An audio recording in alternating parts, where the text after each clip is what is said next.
A graça e a paz do Senhor Jesus a todos. Sou Carlos Alvarenga e eu estou aqui para, através dessa videoaula, falar para você acerca de uma das lições da revista de escola dominical da CPAD, quarto trimestre desse ano de 2017.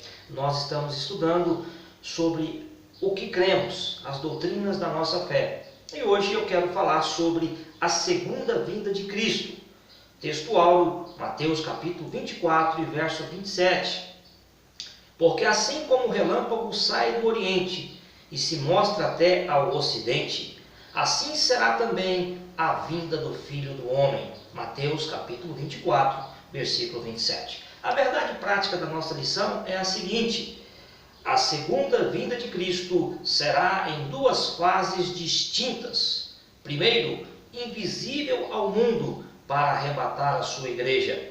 Segundo, visível e corporal com a sua igreja glorificada. Então, o assunto de hoje é a segunda vinda de Jesus. Esse assunto é um assunto muito importante, que deve alegrar, que deve encher de gozo o coração do cristão, mas acima de tudo, trazer esperança, porque Jesus Cristo vai voltar. E por que dizemos a segunda vinda de Cristo? É porque a primeira já aconteceu há mais ou menos 2017 anos passados. Jesus veio, nasceu ali em Belém da Judéia, em Israel, viveu aqui por 33 anos. O Senhor Jesus, como vocês bem sabem, morreu na cruz, foi sepultado, ressuscitou ao terceiro dia e ele voltou ao céu. E Jesus deixou uma promessa, Jesus deixou uma certeza para os seus discípulos, que está lá em João, capítulo 14, o verso de número 3. Jesus disse assim: virei outra vez e vos levarei para mim mesmo, para que onde eu esteja, vocês estejam também. Amém. Graças a Deus por essa esperança, graças a Deus por essa promessa. Jesus voltará para buscar a sua igreja. Dentre os assuntos tratados na Bíblia Sagrada está a escatologia. O que é a escatologia? A escatologia é a doutrina das últimas coisas. Eventos que hão de encerrar, digamos assim, essa era em que nós estamos vivendo. A escatologia pode ser chamada de o calendário de Deus, aquilo que Deus determinou há de acontecer. Infelizmente, por falta de conhecimento, muitos cristãos têm algo que a gente chama de escatofobia. Eles têm medo do futuro, mas o futuro para a igreja é glorioso. O futuro para a igreja é um futuro de vitória ao lado do Senhor Jesus. Então, a escatologia é uma doutrina que se refere às últimas coisas. E ela estuda muitos assuntos. Ela estuda, por exemplo, a morte, ela estuda o estado intermediário, ou seja, onde estão os mortos, como eles estão. Ela estuda também acerca da segunda vinda de Jesus, sobre tribunal de Cristo, as bodas do Cordeiro. A escatologia estuda também acerca da grande tribulação, juízo final e o perfeito e eterno estado. Esses são alguns assuntos tratados dentro da escatologia. E nós vamos então falar um pouco acerca da segunda vinda de Jesus. Esse tema, conforme eu falei, é um tema que deve despertar no cristão grande gozo, grande alegria, grande esperança. Quais são os termos que a Bíblia utiliza para falar sobre a segunda vinda de Jesus? Em primeiro lugar, a Bíblia utiliza a palavra vinda. Essa palavra, ela vem do grego, e no grego é parousia. O que é a parousia? A parousia é a vinda, é a chegada, é a presença. Essa palavra parousia, ela serve tanto para falar acerca do arrebatamento da igreja, quanto da volta gloriosa do Senhor Jesus Cristo. Por exemplo, em 1 Tessalonicenses, capítulo 4, verso 15, fala do arrebatamento da igreja. Já em 2 Tessalonicenses, capítulo 2, e o verso 8, fala da vinda de Jesus em glória. A segunda palavra que eu quero pensar com você é a palavra epifânia. Epifânia é uma palavra usada pelo apóstolo Paulo, e essa palavra ela se refere à vinda de Jesus. Mas ela se refere à vinda de Jesus num aspecto total, ou seja, fala de Jesus como o homem, o verbo que se fez carne e habitou entre nós, fala do Jesus que vai voltar para arrebatar a igreja, e fala também do Jesus que há de voltar em glória com a igreja. É preciso você ler o contexto para entender qual é o significado da palavra. O certo é que Jesus vem buscar a igreja. E quais são os eventos que se desencadearão nessa segunda vinda de Jesus? É sobre isso que eu vou falar agora. Em primeiro lugar, a segunda vinda de Cristo precisa ser entendida como um evento duplo. Primeiro, Jesus vem para arrebatar a igreja. Depois, o Senhor Jesus ele virá em glória. Entendendo isso, fica mais fácil nós desenvolvermos o assunto. Então, primeiro Jesus vem arrebatar a igreja. Depois, o Senhor Jesus vem em glória. E a gente vai estudar esses tópicos de uma forma clara, de uma forma que você possa entender.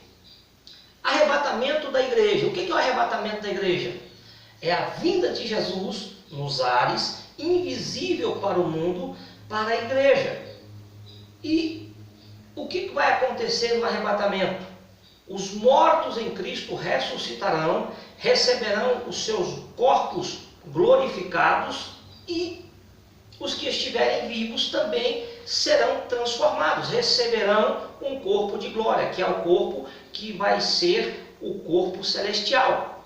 E aí Jesus retira tanto os mortos quanto os vivos aqui da terra e os leva para o céu. Assim se dará o arrebatamento da igreja.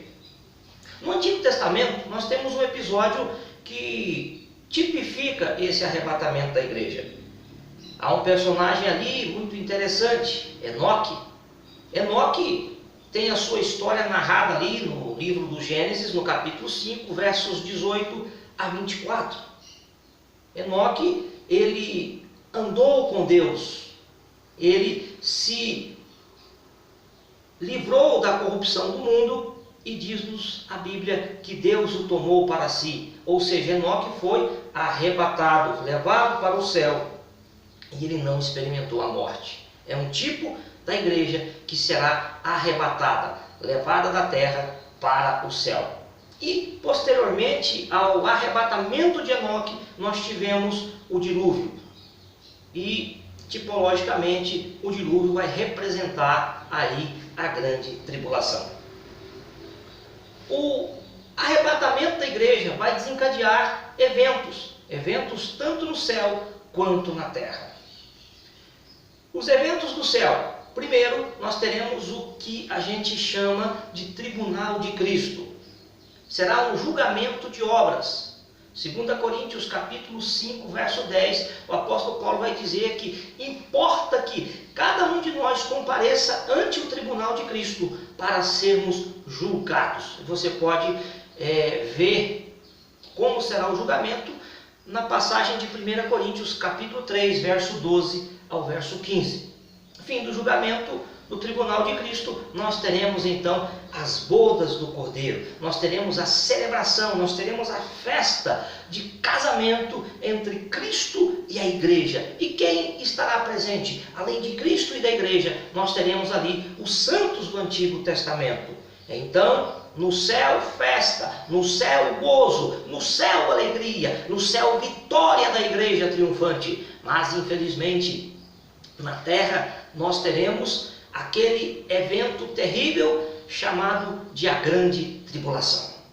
Mateus capítulo 24, verso 21. Porque haverá grande tribulação, como nunca houve antes, desde o princípio do mundo, e nem tampouco haverá. A grande tribulação será um período de juízo. A grande tribulação será um período de aflição. A grande tribulação será um tempo de dores.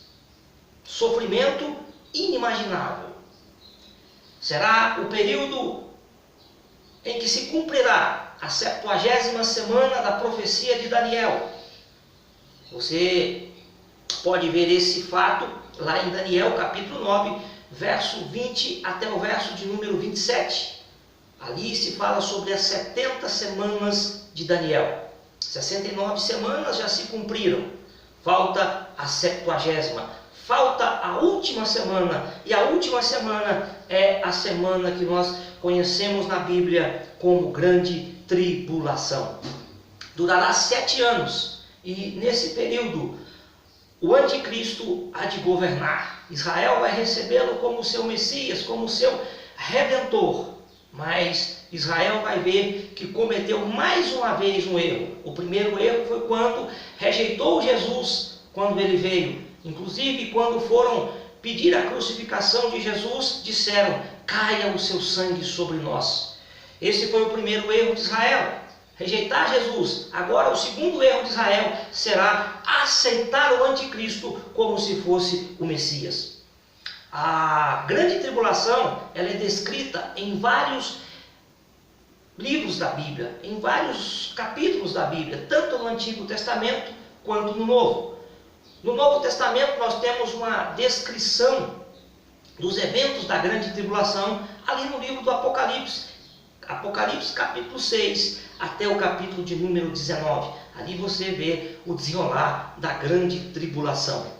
Ao final dos 7 anos, o Senhor Jesus ele volta em glória. É a segunda fase da volta de Jesus. A primeira, ele vem para a igreja. A segunda, ele volta em glória e ele volta com a igreja. Jesus vem para findar a grande tribulação. Jesus vem para destruir a trindade satânica, o anticristo, a besta, o falso profeta. E o Senhor Jesus vem também para estabelecer ali o julgamento das nações. Você pode ver esse episódio ali em Mateus capítulo de número 25, aonde Jesus vai separar ovelhas e bodes. Ovelhas entram para o milênio, bodes serão destruídos. E em Jesus, então, conforme eu falei, vai iniciar um novo período na história humana, na história da Terra. Jesus vai começar aquilo que nós chamamos de milênio. E finda a grande tribulação. Jesus estabelece o milênio, depois nós teremos juízo final e posteriormente o perfeito e eterno estado. Mas o nosso objetivo aqui é falar mais acerca da vinda de Jesus para arrebatar a igreja. O nosso objetivo aqui é falar sobre o arrebatamento da igreja. O apóstolo Paulo, ele descreveu esse evento de uma forma magistral, conforme nós temos na primeira carta aos Tessalonicenses, capítulo 4, verso 13 ao verso 18. Não quero, porém, irmãos, que sejais ignorantes acerca dos que já dormem, para que não vos entristeçais como os demais, que não têm esperança. Porque se cremos que Jesus morreu e ressuscitou, assim também aos que em Jesus dormem, Deus os tornará a trazer com ele. Dizemos-vos, pois, isto pela palavra do Senhor, que nós, os que ficarmos vivos para a vinda do Senhor, não precederemos os que dormem. Porque o mesmo Senhor descerá do céu, com alarido e com voz de arcanjo, e com a trombeta de Deus, e os que morreram em Cristo ressuscitarão primeiro. Depois, nós, os que ficarmos vivos, seremos arrebatados juntamente com eles nas nuvens, a encontrar com o Senhor nos ares. E assim estaremos sempre com o Senhor. Oh, aleluia! Bendita a promessa do Senhor para nós. Essa vinda de Jesus, esse arrebatamento da igreja, tem também outros nomes. E um desses nomes é a bendita esperança. Essa é a bendita esperança da igreja, a volta de Jesus. Agora, um fato bem interessante, irmãos. Não adianta você saber o dia da volta do Senhor. Muitas pessoas especulam sobre isso. O importante não é você saber o dia. O importante é você estar preparado para quando o Senhor Jesus voltar. Jesus comparou a sua vinda com a vinda de um ladrão, que é de forma surpreendente, que é de forma sorrateira, que é de uma forma inesperada. Jesus virá como um ladrão. Tanto é que a palavra arrebatamento vem de uma palavra grega, harpazo, e harpazo quer dizer rapto. A igreja será raptada desta terra. O ponto principal não é saber quando ele vem. O ponto principal é estar preparado para quando ele vier, preparado para a sua vinda. Precisamos viver como se Jesus fosse voltar agora. Certa feita perguntaram para o evangelista Moody: Moody, se você soubesse que Jesus ia voltar amanhã, como é que você ia viver? Moody disse: viveria da mesma maneira que eu vivo o dia de hoje. Ou seja, Moody estava preparado para a volta de Jesus. E a pergunta aqui é: e você? Você está preparado para a vinda de Jesus? Você anseia pela volta de Jesus? Você é um daqueles que dizem: Maranata, ora vem, Senhor Jesus? Jesus disse: eis que venho sem demora. Jesus pode voltar a qualquer momento. E eu quero te fazer a seguinte pergunta: como você tem esperado a vinda, a volta de Jesus? Existem 3 maneiras de você esperar a volta de Jesus. Número 1, vigiando. Jesus disse, lá em Mateus 24, 42, vigiai, porque não sabeis a hora que vem o vosso Senhor. Não existe data marcada, mas temos que vigiar, estar alertas, esperando a volta do Senhor. Segundo, eu preciso esperar a vinda de Jesus, a volta de Jesus, me santificando. Hebreus capítulo 12, verso 14, segui a paz com todos e a santificação, sem a qual ninguém verá o Senhor. Santificar-se é separar-se do pecado, santificar-se é separar do mundo para uso e posse de Deus, é viver de tal forma que nós possamos agradar ao Senhor, glorificar ao Senhor. Paulo, na primeira carta aos Coríntios, no capítulo 10, o verso 31, ele diz assim: quer comais, quer bebais, ou quer façais qualquer outra coisa, fazei tudo para a glória de Deus. Vigiando, santificando e, em terceiro lugar, evangelizando. É ordem de Jesus: ide por todo mundo e pregai o evangelho a toda criatura. Jesus disse em Atos 1,8: recebereis poder ao descer sobre vós o Espírito Santo, e ser-me-eis testemunhas tanto em Jerusalém, Judeia, Samaria e até os confins da terra. Temos que pregar o evangelho para que as pessoas ouçam as boas novas de salvação, se rendam a Cristo e possam também fazer parte da igreja que será arrebatada. Paulo, pregando lá em Filipos, disse ao carcereiro: crê no Senhor Jesus e será salvo tu e a tua casa. Essa é a bendita esperança da igreja, a segunda vinda de Jesus. E a questão é: estou preparado? Deus nos abençoe, Deus nos guarde e até uma próxima oportunidade no nome de Jesus.